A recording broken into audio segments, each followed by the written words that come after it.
Hello, beautiful people, and welcome back to another episode of the Moni Podcast. I am your host, Moni, and today I'm joined by a name that echoes through Toronto's Poetry Circle, classroom, stages, and hearts, Mr. Dwayne Morgan.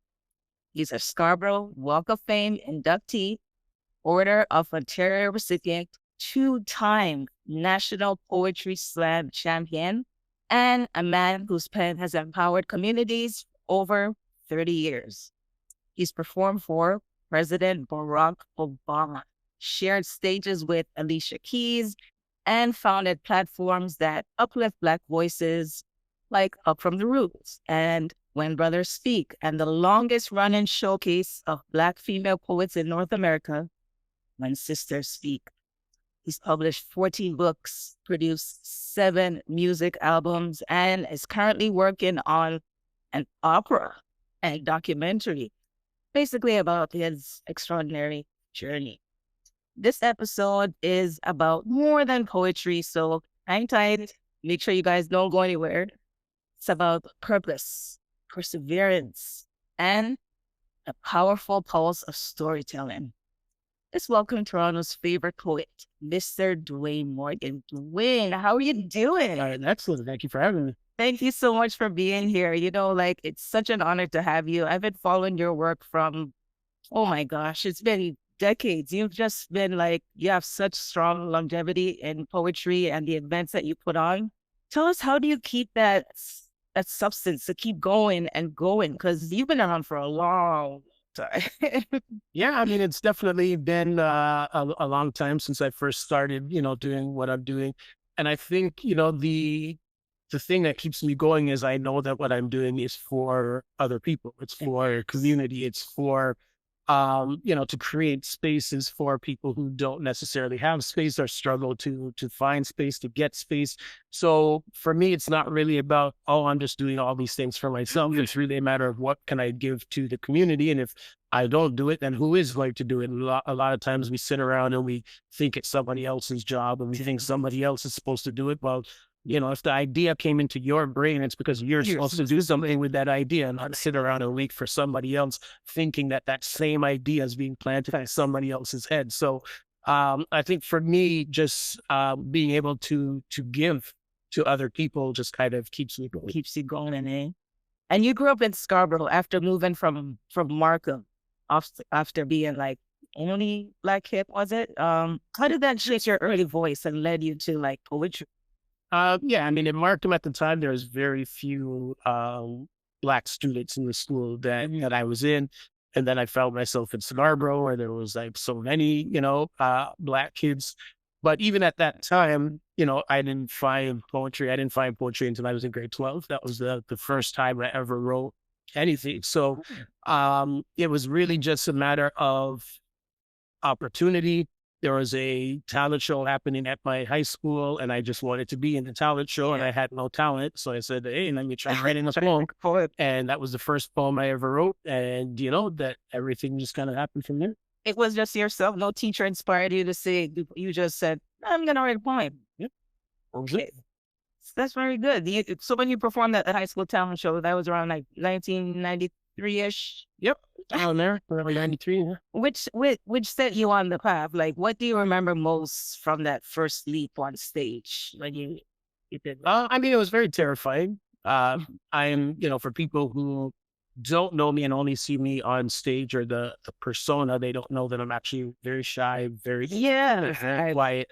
So I would never have chosen to do something with my life that required me to be on stage or in front of people. So I was definitely very terrified, but the response that I got from people was so positive that it encouraged me to want to do more and to keep going. So yes, it was just really a matter of just kind of getting over that initial fear, kind of seeing what happened. It's a hard thing for me because I write poetry, but I just can't perform. And I think I reached out to you many times before, and I'm like, so I want to get on stage, I want to perform, but I have a fear. It's funny because I have been invited to schools to talk about mental health, my personal journey, but performing poetry, I just can't do it. Somebody like me, what is it that you could say to just help me get over that fear of perform in poetry? Well, I mean, the first thing would be to try to figure out what that fear is It's rooted in. But for most people, it's rooted in a self doubt or self confidence. It's rooted in, oh my gosh, everybody's going to be looking at me, and how am I going to look? How am I going to sound? And I like it. So when you break that down, all of the things stopping you are all me, me, me, me, me, and that's very ego driven. So what I often tell people, and how I get over, my shyness, because I'm still, a shy introvert, yeah. is I realize that I am simply a vessel, and ideas come to me, and they come to me they're not to stay with me, but to be given to somebody else. So I'm not actually fulfilling my purpose if I don't give it away. So my job is to take inspiration and give it to people. So now I'm just a conduit. Yes. So now I'm thinking of the people. I'm not thinking about me, because I'm just a vessel. Yes. I'm just the mouth that this idea is coming through. And when I put the emphasis on the audience, Mhm. that it's easier to perform because I'm not thinking about me. I'm thinking about them.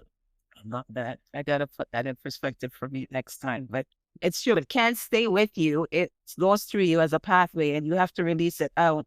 It has to be heard. It can't be stuck in.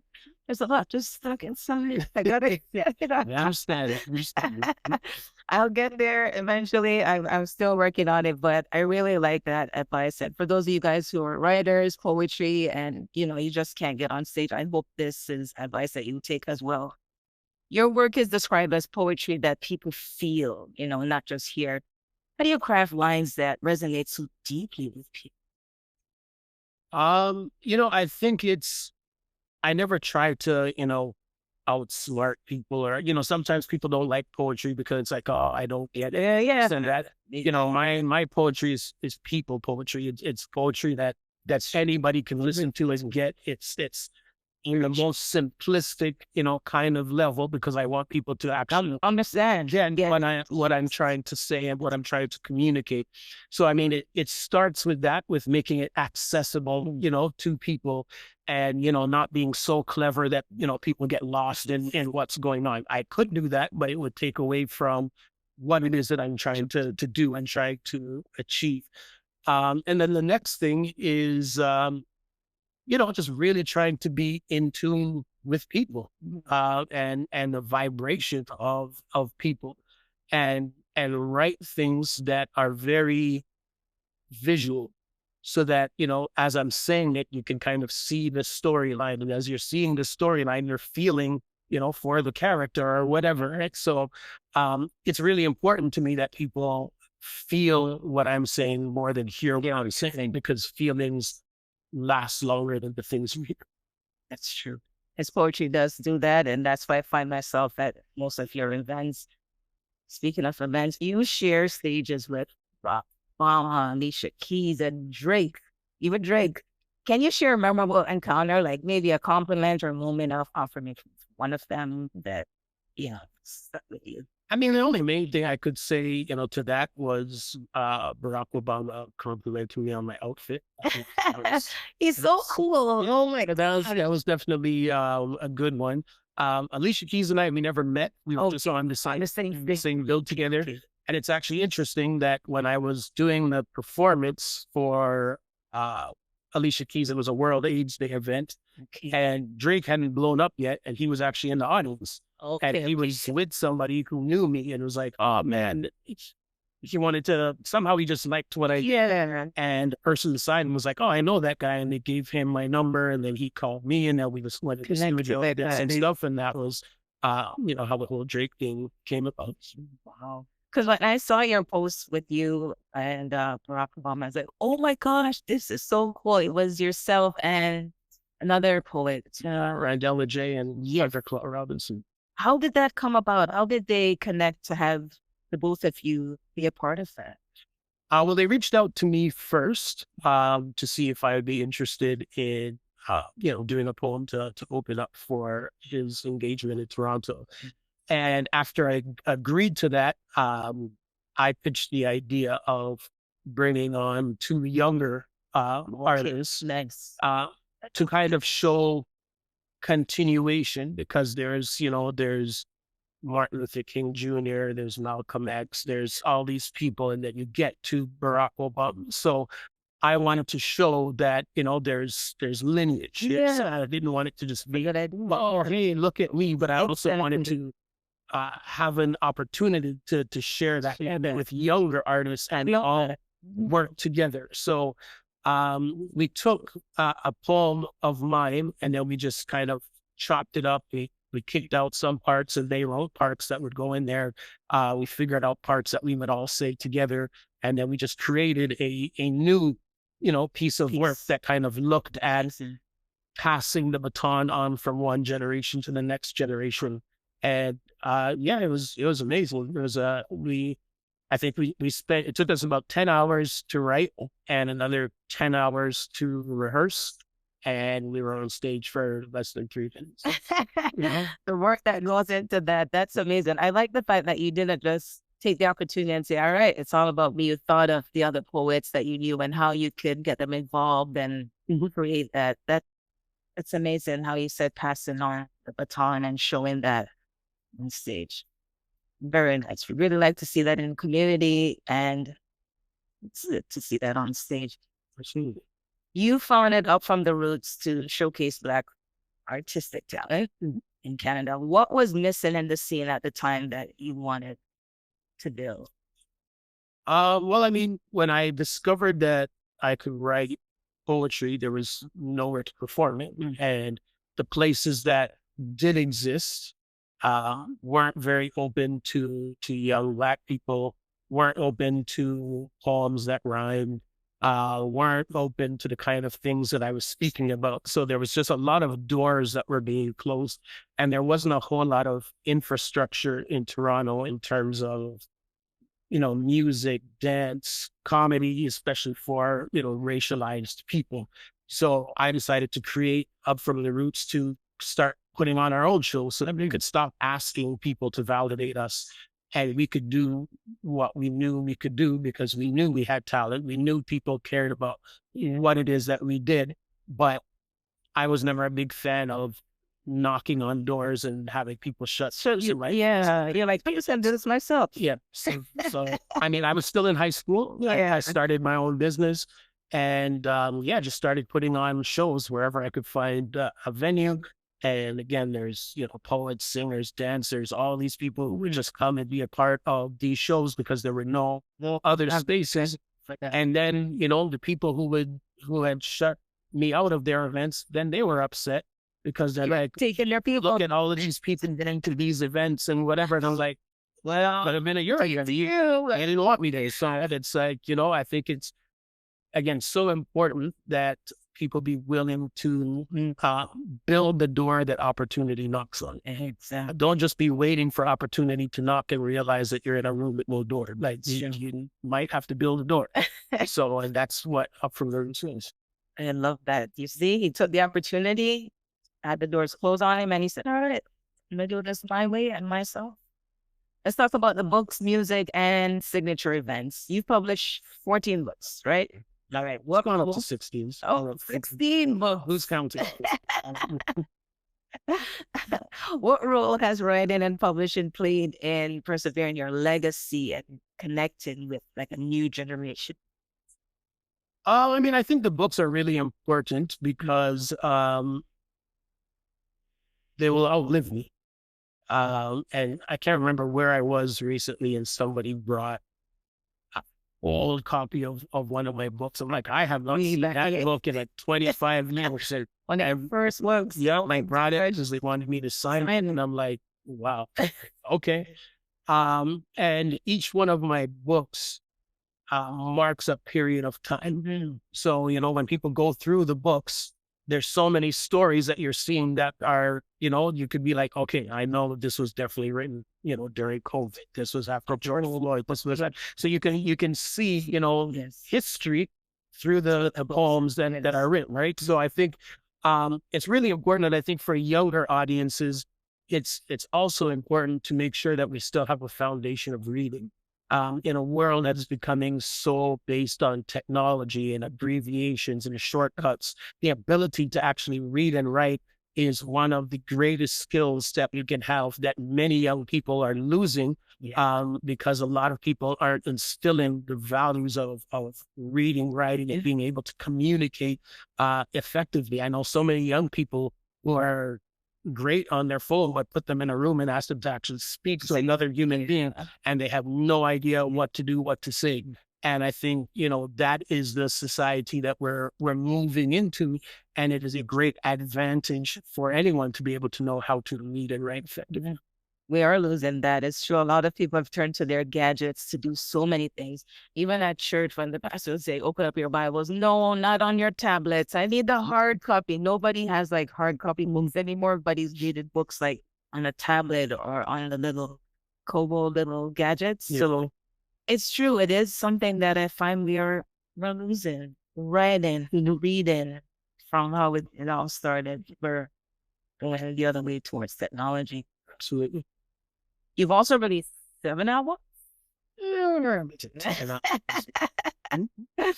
Okay, and those albums, they blend like spoken word and music. How did that creative lane like open up for you to do albums? Well, I mean, I was always experimenting with things. So, I mean, back in 1997, my first album came out on cassette. That's how Yeah. long it was, right? Man said cassette. And, Yeah, remember. and I just worked with some students who were at Humber College, and we're just like, hey, let's just get creative and do something. And it's one of those things that, again, the art that you put out will travel further than you will. So I always encourage people to put your art out, whether it's on YouTube, social media, at a gallery, whatever.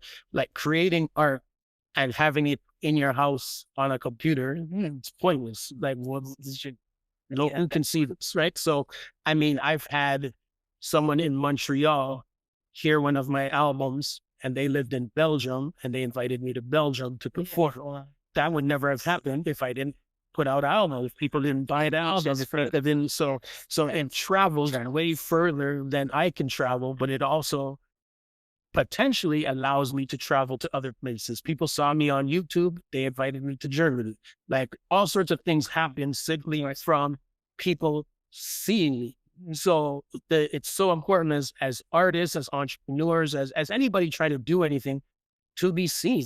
And what often happens is we get self-conscious again, and we're like, man, I just posted yesterday. If I post today, people are gonna think I'm doing enough. People are gonna think it's, hey, the bottom line is, if nobody sees you and you fail, that's on you.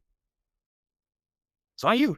That's true. You talked yourself out of success. Yes. That is solely you. You gotta own that. Because at the end of the day, if you need to be seen, the only way you're gonna be seen is sometimes you might have to post twice in one day. Sometimes you're gonna have to post 4 days in a row. How else are you going to be seen? Right? You have to do the work. If you're unwilling to do the work, then I question your commitment. If you're not committed, then why should I be committed? That's true. I mean, it's just real talk. Very sad. Real talk. That is so true. That is so true. You hit it on the head. Let's talk about When Sisters Speak. It's one of my favorite events that you put on. I always try to attend, and just to see female poets on stage doing their thing. It's become like a Toronto state, basically. What inspired it, and how have you kept it authentic and empowered for over 20 years? So first I started When Brothers Speak, and that was a huge success. And I thought that naturally somebody would just follow behind and create a copycat. Yeah. Said, okay, I'm going to do When Sisters Speak, and nobody did. Right? So then I'm like, all right, I'll do it. Right? Because again, you can wait around for things, or you can just do them. And I think what has kept it authentic is the fact that there's no corporate sponsors. So there's nobody saying, oh, you can't say this, you can't do this, or whatever. I tell poets, hey man, you got your time. You do you. Whatever that means to you, do that. And I think, the audience comes out, and as you were kind of alluding to in the question, it is so rare to go to a show and only see Black women on stage.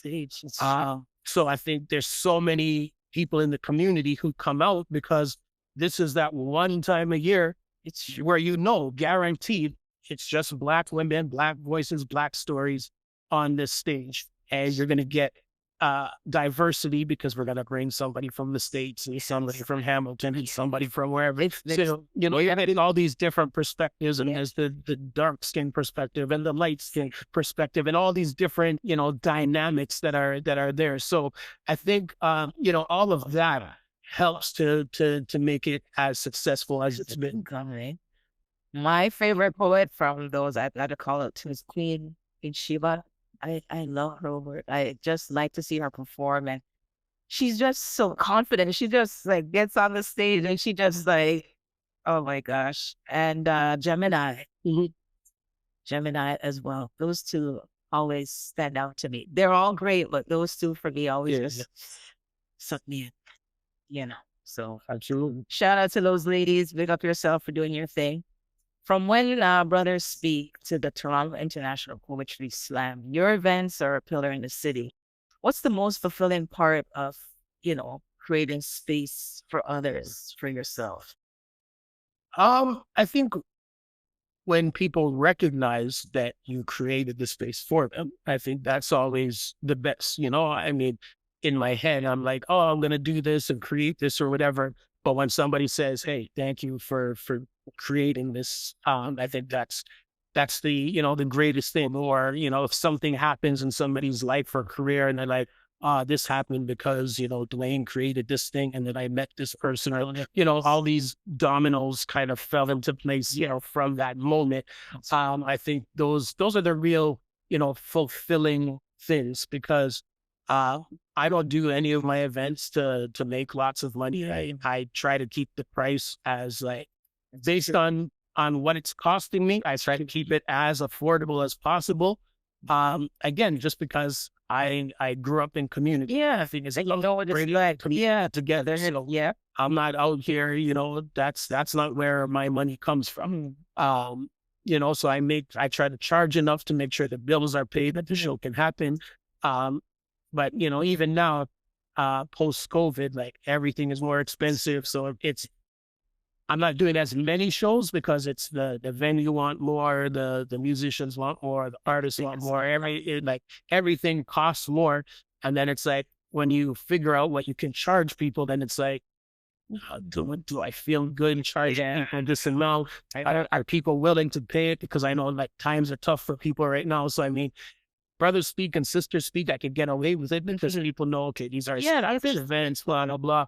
But, some of my other events, it's like doing them less now, just so how much it costs to produce them, and wanting to keep things, as reasonable for people as possible. See, I like that you think of that. You think of the people, because you were once on that other end, so you kind of see. But I don't find your events too pricey. Every time there's a Dwayne Morgan event, I look at there's like, okay, I'm there.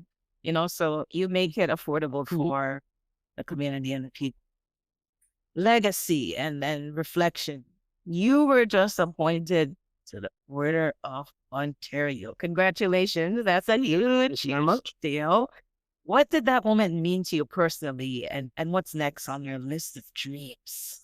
That's a big deal. I mean, it's a great honor. I mean, it's very similar to when I was inducted to the Scarborough Walk of Fame, because I was doing all of these things, in Scarborough for people from Scarborough, and to realize that people outside of those people were recognizing the work was very important. So now, at the ceremony, there were 28 of us that were appointed in that ceremony. And you think that there's 16 million people in the province. So if you're 28 out of 16 million, it's definitely a big deal, something to be proud of, and to believe that there are people out there who see the work that you've done and want to acknowledge the impact that you've had on an entire province. I think that is really humbling. And at the same time, it's a reminder that there's still more to do. So, as great as that is, it's like, all right, now on to the keep it moving, That's really a good accomplishment. Really congrats for that, because you've come from so far, you've been around for such a long time. So to get those recognition, it's well deserved. You know, congratulations on that. You've spoken about learning from failure. And basically, in the early on, what advice would you give to emergent poets like myself who are navigating criticism, burnt out, or comparison? You know, Um, I mean, the first question is, how much does it mean to you? If it doesn't mean much to you, stop doing it. Like it's very simple. As human beings, we have a great talent to complicate things that don't need to be complicated. And a lot of these things are just very basic. If you just ask some very simple questions, of yourself or of other people that you might be, speaking to, right? So if you don't care, why should anybody else care? If it doesn't excite you to get out of bed in the morning, then why do it? Like, what? Life is too short to be doing things that don't bring you joy, that don't bring you happiness. And I know so many people who are living life just miserable, as if happiness is going to come some later time. And it's like, this is the only time we have. Like, I don't know who promised you that extra time, but this is it. This is the time. So if you have some kind of a burning desire, get to work. Like, make it happen. Figure it out. Find a way. And, I tell people, all the time that I'm successful because I've mastered failing. And there's no person in anything who succeeds without failing. The problem is nobody wants to fail because we're worried about who's going to laugh at us, who's going to post this, who's going to say this. At the end of the day, without failing, you're not going to succeed, because failing says I tried. And every time you tried, you learn what worked and you learn what didn't work. So now you're just going to focus on the part that didn't work. And you're going to get better every single time. See? But the reality is there is no success without failing. It is part of the equation. So fall in love with failing because it means that you're trying. Fall in love with failing. Oh, wow. You have to give it a shot first. You never know how good you can be unless you try, basically. So I love that. I love that whole phrase that you just said. You have to be in love with failing. You're working on an opera? Correct. I saw that and I was like, no, I have to ask you about this. That's very different. I find it different for you only because opera, a documentary, yes, about your journey. What can we expect from those two projects, and why is it now the right time to share them? Well, I think, again, I'm always open to ideas. I'm always looking to push myself creatively and not just do all the things I've done and that people kind of expect, of me. So, the documentary, we started on that. We're just kind of chipping away at it, trying to learn as we go and figure out some things with that. So who knows how that's going to come together, when that's going to come together. Yeah, that's a possibility. And then the opera is it's really telling an old story. So it's a remake of Romeo and Juliet. Yes. However, Romeo's family are Jamaican immigrants. This is gonna be good. And they speak in dub poetry and spoken. Yep. And Juliet's family are established Canadians, and they speak in opera. This is gonna be so it looks at interracial. It looks at hierarchy of art and high art and low art. nice. It looks at all of these very different things that would happen if Romeo and Juliet were interracial, if there was class difference, if there was money difference, and these kinds of things. So it's really playing around with a story that people are familiar with, but reimagining it in a way that involves, spoken word and opera, and playing around with these two things and what they mean and what they represent. That is creative. I would never have thought. Now I'm all for it because I saw opera and I was like, opera. Now that you're telling me the little spin on it and how you're planning on doing it, it sounds very interesting. Really looking forward to seeing that with the Jamaican and the Canadian mix. So that's different. You've started it. You said it's all. Yeah, we have. We've done the second draft of the script. There's Oh, I need to get some more funding for the next draft, because then I want to actually bring in, some opera people and some yes. poets, and True, true. give everybody a role, and kind of now start to hear what it would sound like a little bit, and then kind of tweak the script a little bit. Yeah. So a lot of these things is like you work on it, and then it's like, okay, I wanna I need to find some money, because I want to be able to pay Pay people to people. help me with this Yes. next part. Yes. Because, again, also part of success is being wise enough to know you can't do You it all. can't do it all. Be wise enough to know there are other people out there who are probably better at some aspects than you. Mhm. So don't try to do all those, hire people to do things, right? Yeah. And just free up your time to do some other things. So because I want to be able to pay people for, what they give to it, now it's like, okay, I have to find, okay, where can I find some money Yes. to continue and, share out little bits and pieces here and there.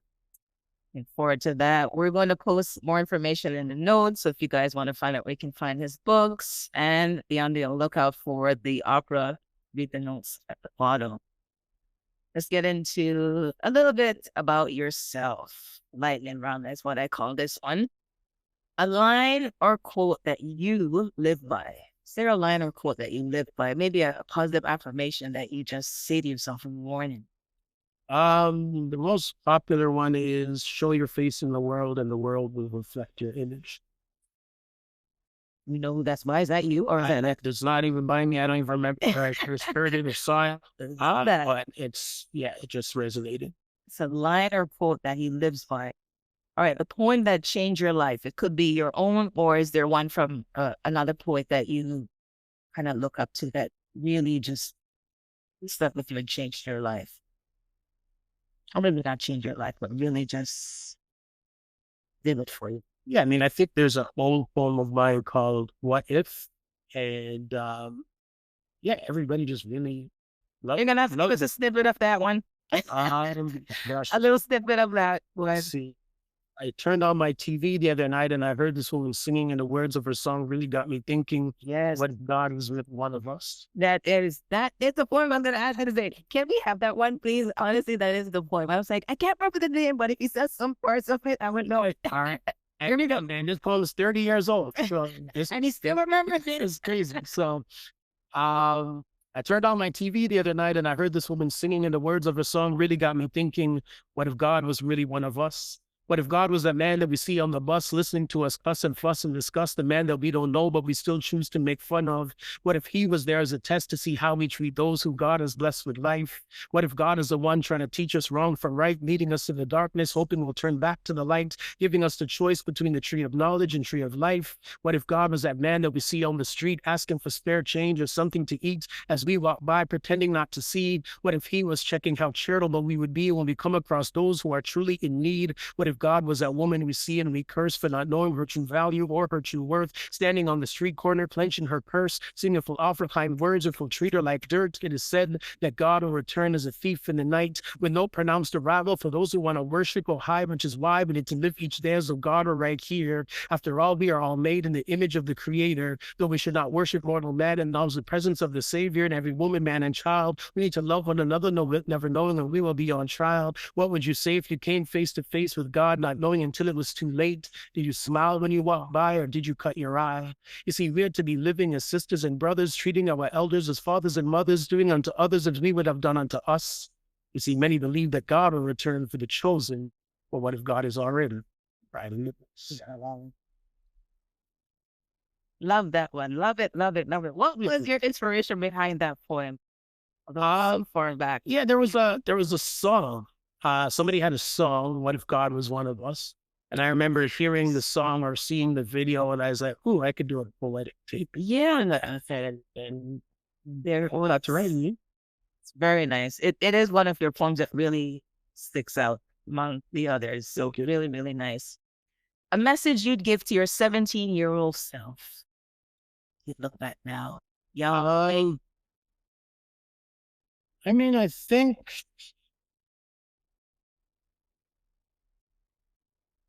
I think it would just be to trust myself more because I mean I started when I was 18, so I mean I was as a young person, Started young. yeah. So I mean at 17, I would just say just trust yourself more and then just go for it. You have such discipline. Like, is it the your family, your upbringing? What is it that keeps you so disciplined? You're just so disciplined and driven.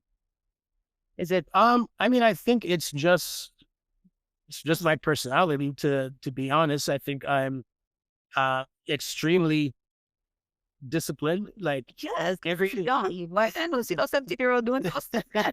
They're no, man, you're ready. You're like business. Let's do it. yeah, no, absolutely. And I think again, it's one of those things where in order for things to get done, you have to have discipline. And in order That's true. to get things done, you also have to know what things don't need to get done. Mhm. And we often find ourselves very busy doing things that don't need to get done. And we convince ourselves that these things are important when they're not actually important. They're just things that we want to do. But they're not things that are going to get us closer to the outcome that we're looking for. So, when we speak about discipline, every day of mine, I know what's happening in every hour. And the night before, the whole day is mapped out. So, you can't just randomly call me on the phone because I just won't answer. If I have a set time for phone calls. I have a set time to go on social media. I have a time when I take a break. I have a time for everything. Everything. And it is, I'm so committed to that time Yeah. that nothing going on in your life can derail what is happening in that time because your emergency is not my That's yours. You see. but sometimes people want to call you in the middle of the day and they're gossiping that drama and the stuff. And before you know it, your whole day is flat because now you have this energy and all these other. No, thank you.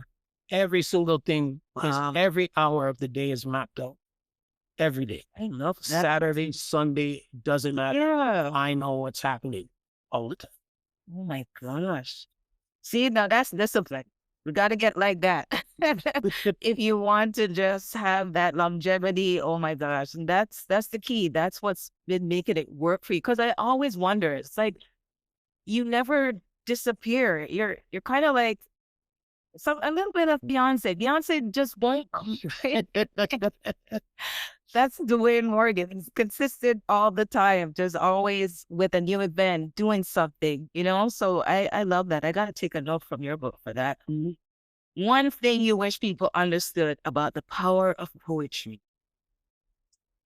um,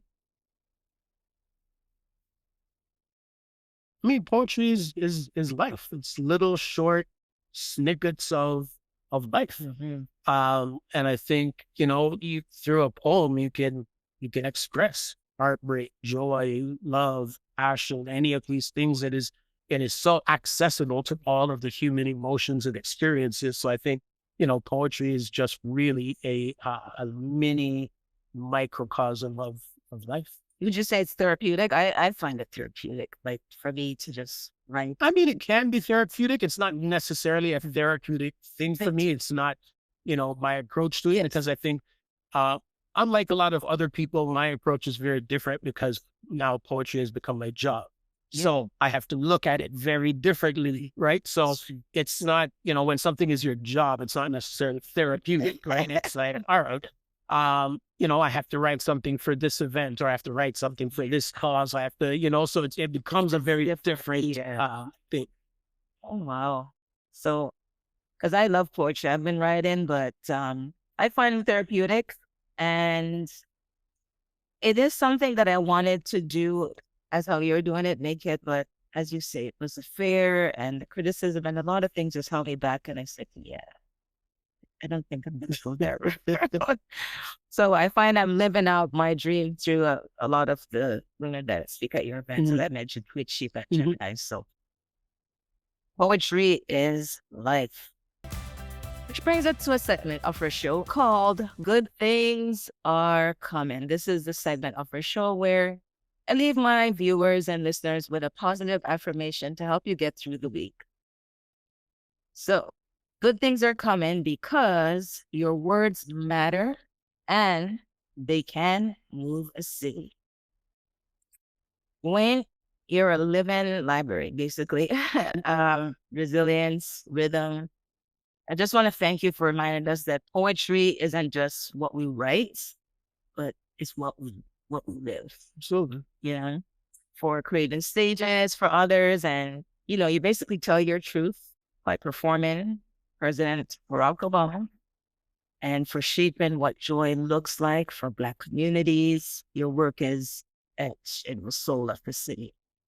Listeners, check out Dwayne's books, albums, and upcoming performances. We'll have everything, as I mentioned, in the show notes. And if you've doubted the power of your voice, let this episode be your sign that your story matters. Any words of advice or any last words you'd like to say to our listeners or viewers about Mr. Morgan? I mean, definitely thank you for watching, tuning in. I hope you tune into other episodes as well, not just this one. And yeah, just not it's not just that your words matter, you matter. And that's the important part, is to recognize that you matter. The words are an extension of you, but you matter. Awesome. Love that. Stay tuned, stay grounded, and stay inspired. Thanks for watching, and bye for now.